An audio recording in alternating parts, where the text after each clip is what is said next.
sara, ya, suku, agama, ras, juga antar golongan. Itu yang memang harus diperhatikan. Kita boleh berbicara bebas, dilindungi oleh undang-undang, namun kita juga dibatasi oleh undang-undang. Kalau kita berbicaranya sembarangan, kita juga akan kena yang namanya undang-undang pasal sekian. Nanti saya akan lampirkan.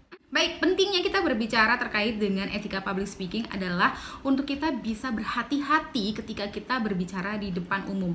Kita boleh berbicara senyaman kita, tapi kita harus perhatikan yang namanya etika berbicara di depan umum. Well, kita langsung masuk dalam materi di etika public speaking. Baik, yang nomor 1, ini saya terkait dengan literaturnya adalah bukunya Bapak Stephen, ya, Stephen E. Lucas. Coba dicari, nanti saya contohkan ya, itu mahal banget sih bukunya, download bisa kok sebenarnya kayaknya. Terus yang pertama adalah harus mempunyai tujuan yang baik. Jadi kalau kalian mempunyai tujuan yang tidak baik dalam public speaking, itu sudah melanggar etika. Tujuan yang tidak baik seperti apa? Misalnya mempengaruhi orang lain untuk melakukan hal-hal yang tidak baik. Itu adalah tujuan yang tidak baik. Ketika kalian menjadi seorang ketua himpunan, ketua organisasi A, B, C, gitu ya, kalian dikasih sambutan, disuruh memberikan sambutan. Dah, di dalam sambutan ini kalian memberikan sesuatu statement atau pernyataan yang bisa mengajak audiens untuk melakukan hal-hal yang tidak baik atau mempengaruhi orang untuk berbuat tidak baik, ya. Tidak perlu saya jelaskan secara luasnya seperti apa. Yang jelas harus punya tujuan yang baik, bahwa kalian berbicara di depan umum adalah mengajak seluruh audiens untuk melakukan hal-hal yang baik, ya. Misalnya, loh Bu, kita kan mau mengkritisi gitu ya. Baik, kalaupun mau mengkritisi, kalian benar-benar harus punya dasar yang kuat dengan cara penyampaian yang tidak menyinggung siapapun, ya. Itu nanti ada yang ada di tahap selanjutnya. Harus punya tujuan yang baik, jangan jahat ya tujuannya, ya, dengan mempengaruhi orang untuk melakukan hal-hal yang tidak baik. Baik, yang kedua adalah persiapan yang matang. Ini yang penting banget buat kita semua, apalagi nih ya kalau kita lagi rapat, ya. Minimal kita rapat di himpunan kita sendiri, ya. Kita mau menyampaikan sesuatu, kita dijadwal jam sekian. Nah, ternyata kita telat nih dengan alasan alah konco dewe, alah teman-teman sendiri, nanti mereka juga bakal memakluminya. No, itu tidak boleh, itu tidak etis, tidak termasuk dalam etika kita. Itu menyalahi etika. Siapapun audiens kamu, tolong dihargai waktu mereka yang sudah menunggu kalian untuk berbicara, ya. Nggak boleh mengabaikan siapapun, entah itu teman sendiri, orang lain, orang spesial, tidak spesial. Yang jelas kamu sudah mengambil waktu mereka sudah meluangkan waktu untuk kalian dan mendengarkan apa yang ingin kalian sampaikan di forum. Yes, ya, persiapan yang matang. Yang ketiga adalah kejujuran. Nggak boleh hoax, ya, atau warta dusta. Jadi apa yang kalian sampaikan adalah benar-benar hal-hal yang jujur, hal-hal yang kuat datanya, hal-hal yang bukan bohong atau pers, ya, bahasanya. Jadi kalian tidak boleh melakukan hal-hal yang mengandung bau-bau kebohongan. Harus mengandung kejujuran, harus jujur. Kalau memang datanya seperti ini, kalian sampaikan seperti ini. Kalaupun ingin dipermanis, tolong juga tahu etikanya, ya. Nggak boleh kalian bohong dengan apa yang harus kalian sampaikan.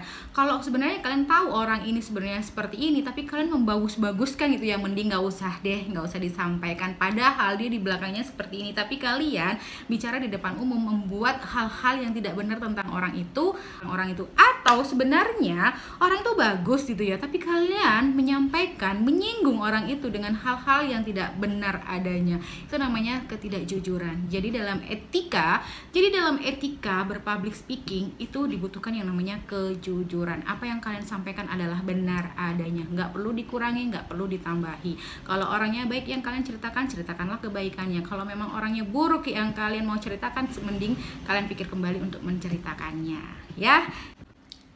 Dan yang keempat adalah penggunaan bahasa. Gunakanlah bahasa Indonesia yang baik dan benar, dan gunakanlah bahasa-bahasa yang tidak menyinggung suku, agama, ras, ataupun golongan. Ya, kalau memang bahasa yang itu adalah bahasa yang tidak pas dilakukan di daerah tersebut, jangan disampaikan, ya. Jadi sesuaikan bahasa ini, biasanya jangan menyinggung perasaan orang lain. Seperti apa sih menyinggung perasaan orang lain? Itu kalau istilah di sana itu adalah menyinggung mereka, tapi kalau di istilah kalian mungkin biasa, gitu gitu ya, itu tidak boleh digunakan bahasa-bahasa yang seperti itu. Pakailah bahasa yang memang senantiasa membuat keadaan lebih nyaman, jangan menyinggung siapapun ya.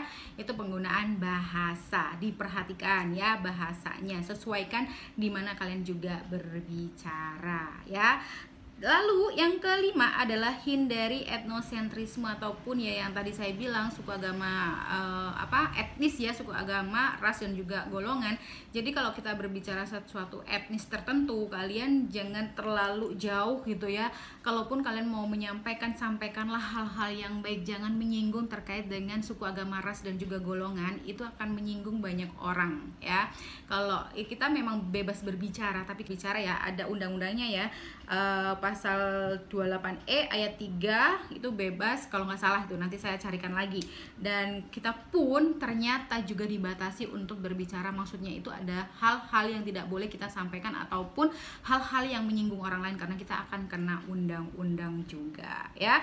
Jadi hindari kita bersinggungan dengan yang namanya etnosentrisme. Kalaupun kalian berbicara tentang suku lain, daerah lain, saya itu ya kalau jalan-jalan ke daerah ini itu biasanya nggak nyaman, nggak tahu deh kalau di daerah itu saya lebih nyaman ya. Itu terkait dengan etnosentrisme, nggak boleh ya, nggak boleh seperti itu, dihindari. Saya tuh ya kalau makanan umpamanya, saya tuh suka banget deh makanan kalau kalian lagi makan di daerah tertentu terus kalian menjelek-jelekan, bukan menjelekkan sih, membandingkan dengan daerah lain. Misalnya saya suka datang di Gresik nih makanannya enak-enak, kalau saya datang ke sana banyaknya saya tidak suka, saya tidak betah gitu ya. Ya itu kan selera ya, tolong disampaikannya dengan baik-baik. Mungkin kalian niatnya adalah bercanda, tapi itu akan menyinggung suatu suku, ras atau golongan tertentu. Makanya berhati-hati, etika dalam public speaking. Paham ya di sini? Etnosentrisme, hindari hal-hal yang berbau etnosentrisme. Yang terakhir adalah hindari plagiarisme ataupun kutipan. Nih, biasanya kalau kalian sudah mau menutup sebuah acara, biasanya kalian akan menutup dengan sebuah kutipan, kata-kata mutiara, dan itu bukan punya kalian gitu ya. Kata-kata mutiaranya bapak siapa, ibu siapa, itu harus kalian cantumkan ya. Misalnya kalian, baik teman-teman, terima kasih banyak bla bla bla bla, demikian Pak Soekarno bilang, Pak Soekarno pernah mengatakan bahwasannya. Nah ya, atau kata-katanya dulu disampaikan, begitulah Pak Soekarno mengatakan pada bukunya. Bisa seperti itu. Jadi hindari yang namanya plagiarisme. Siapapun yang mengatakan hal tersebut, sampaikan ya kutipan-kutipan tersebut. Siapa yang menyampaikan hal tersebut, sampaikan nama orangnya juga gitu ya. Jangan suka plagiarisme, itu kata-kata orang lain tapi kamu pakai, itu kata orang lain dan kamu tidak mencantumkan nama orang tersebut, itu tidak etis. Itu adalah salah satu etika dalam berpublic speaking gitu ya. Baik, semoga bisa tercerahkan. Hati-hati dalam berbicara, apalagi berbicara di depan umum. Yes, kita berbicara di depan umum banyak banget yang namanya aturannya, tapi kita tidak perlu takut untuk berspeak up ya. Yang penting kita tahu adalah aturan dan cara mainnya seperti apa. Etika public speaking ini adalah hal yang sangat penting untuk kita yang sering berbicara di depan umum. Kita harus perhatikan banyak sekali hal-hal yang mana harus dilakukan dan mana yang tidak perlu dilakukan. Tapi jangan pernah takut untuk berbicara. Kita ada kebebasan, namun kita juga ada batasannya, dilindungi oleh undang-undang yang ada di negara kita tercinta ini. Terima kasih banyak atas perhatiannya, semoga bermanfaat dan assalamualaikum warahmatullahi wabarakatuh.